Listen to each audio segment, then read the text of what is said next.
Ito yung problema ko ngayon sa mga alaga kong sisi, yung nag-feather picking sila or yung nagtutukaan. Kaya nagkakasugat ng ganto-ganto.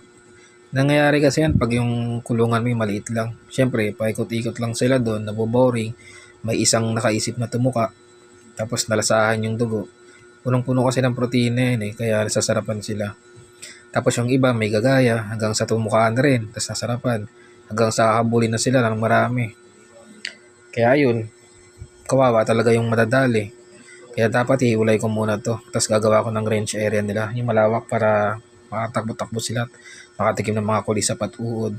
Ayun yung tutukain nila para may protina sila na matitikman. Kawawa naman. No? Kala mo lakas-lakas ng mga alaga mo tapos biglang manghihina dahil sa ganyan. Kasi na-stress yan sila kung hindi man sila mamatay, magkakasakit. Siyempre, pag nagkasakit yung isa, mahawa na yung iba. Kaya dapat maiwasan yung mga ganito. Kaya dapat magawan ko ng paraan to.